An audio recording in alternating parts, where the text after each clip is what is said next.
Hey guys, my name is Carlos Salazar. Welcome to Life Matters. Today I'll be covering Splenda, this yellow box that you might know very well and that many people use all over the world as a low-calorie sweetener.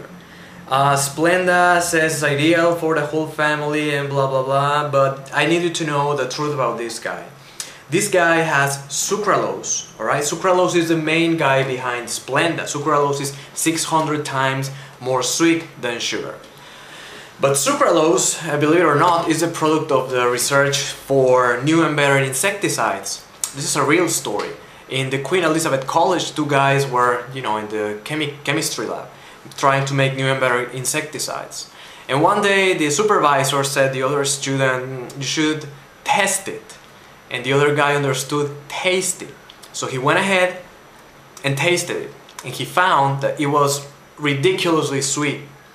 So he reported this to his supervisor, and then a few years later some other people in that uni were using it for their coffee, etc. And nowadays we have this.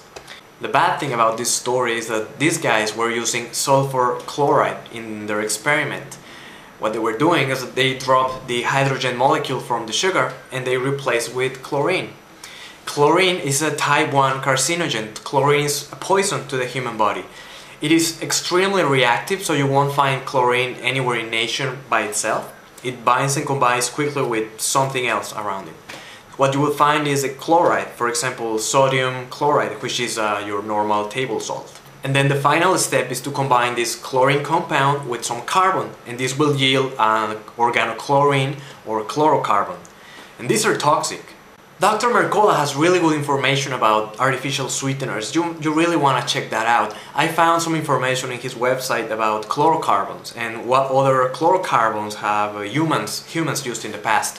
For example, DDT, which is an insecticide, a really powerful and toxic insecticide that was so toxic that they had to ban it a few decades ago. And there's also PCBs, which are more used for electronics. They were used for transformers, coolants, capacitors, etc.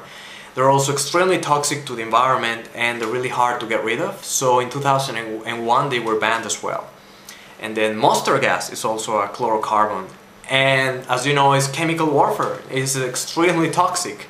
Alright, and there's a long list in chlorocarbons, and then at the very end you have sucralose, Splenda, the only organochlorine ever used for human consumption.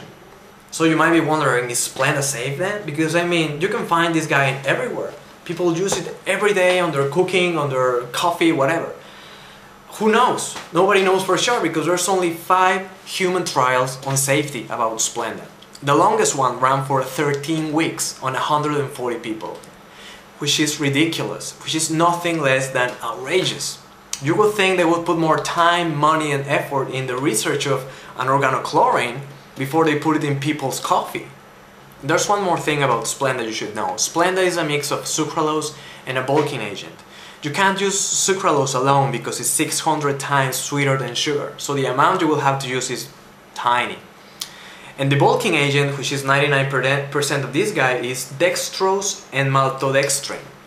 So what's that? Well, believe it or not, that's sugar, which is crap, which is awful. Alright, it's crazy. So you might be thinking you're not getting any calories, it's no sugar. No, there are calories in here. There are a lot of sugar in these guys, and not only that, there's also a chlorocarbon in this thing. So for example, for diabetics, this thing is dangerous because it has calories, even though that it was allowed to be marketed as 0 calories before because of some loophole that these guys love. Now it says 4 calories, alright? Which is a reality because it has sugar, as I say, it has sugar and a chlorocarbon in this thing. So diabetics might actually be thinking that this is no calories, there is no problem, no sweet, no sugar, so they might be putting 1, 2, 3, 10 packets in their coffee. And no, that will get their blood sugar out of control.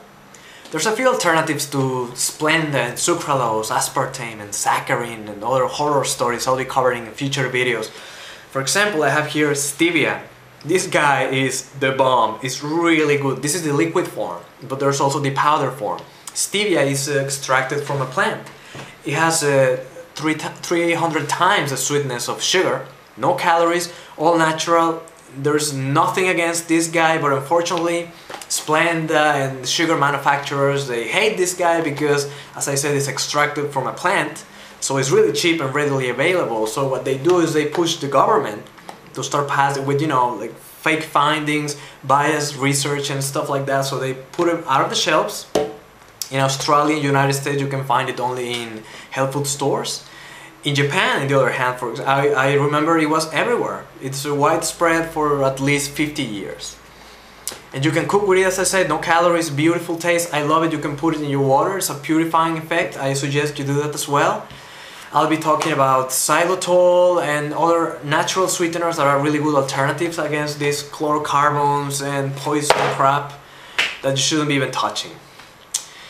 Anyway guys, I have to let you go. I hope you learned something today, and stick around. If you have any questions, suggestions, ideas, anything you want to ask me, you can use the comments below, my email, go to my website, you know where to find me.